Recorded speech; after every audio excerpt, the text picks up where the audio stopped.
Trevor Lawrence, the quarterback out of Clemson, we all expect is going to be the number one overall pick by the Jacksonville Jaguars in tonight's NFL draft. I think they're going to do that. It's the safest thing that Jacksonville could possibly do because everybody expects Jacksonville to pick Trevor Lawrence. He's kind of the chosen one. He's been expected to be the number one overall pick for literally years now.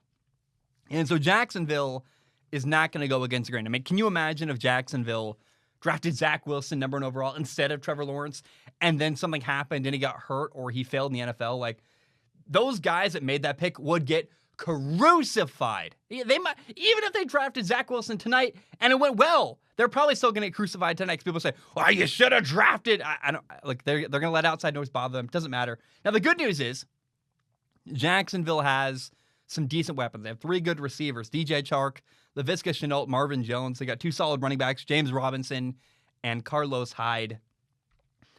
Now about Trevor, I encourage people to go watch the Virginia Tech game.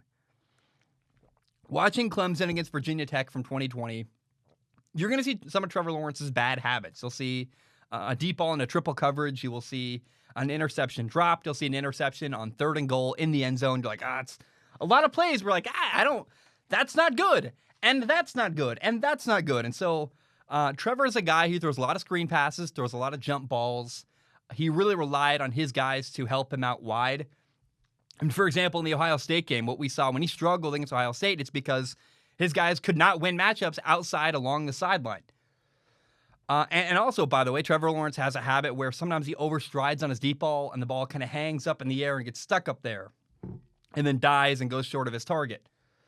So my point in saying all that, the reason I'm saying that is because Trevor Lawrence is not perfect. And I want that expectation very, very clear. He's viewed as the savior, the chosen one, the best quarterback since John Elway or Andrew Luck. And I say whatever you want. There's still problems on tape, and I'm not trying to tear the guy down. I'm trying to be realistic for you guys.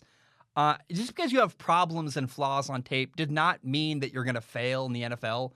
I just want people to remember he's human and have some patience when he gets to the NFL. Don't expect day one to be the most amazing thing ever to happen. I mean, in fact, actually, the good news is Jacksonville has Gardner Minshew. In case, for some reason, Trevor isn't ready day one, they don't need him to play day one. But Trevor obviously has a lot of talent. I mean, did you watch college football for the last 3 years? He's unbelievable. He's really, really good. He processes things very, very quickly.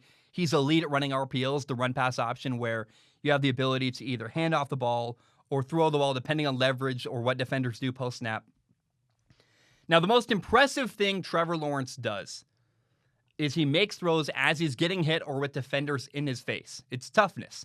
And that's a skill you need to have in the NFL. You cannot be afraid to get hit. He is the king of this. Kind of reminds me of Eli Manning, actually, where he will step into a hit to make a great throw. I love seeing that. It's the most impressive thing Trevor Lawrence does. He's this big, tall kid, got a big skill set, got a good skill set. And he is going to get a lot of good support in Jacksonville. Decent coaching, some good players around him. Now, another thing I love about Trevor Lawrence is that he's self-aware. He was given this savior title as a very young dude, I mean, years ago. And from early on, Trevor's understood the responsibility that comes along with the title he's been given, both on and off the field, the responsibility that you have to have. And he's had a lot of pressure on him from years and years ago. And it kind of reminds me of LeBron James, the way he handles all that pressure. Again, Trevor understands the responsibility he carries with him, both on and off the field. That's very, very encouraging. I think Trevor's going to do very, very well in Jacksonville. Now, I would take Zach Wilson, number one overall. Zach Wilson's my favorite quarterback in this draft class. But that's a risk. And Jacksonville's going to take Trevor, and I get it, totally fine. Trevor's got no injury history. That's another thing that I would feel very good about if I was Jacksonville. And he will likely be the best quarterback Jacksonville's had in years, if not ever, to play the position for the Jacksonville Jaguars. And I totally understand the pick. And I'm excited to see what Trevor can do with the Jaguars.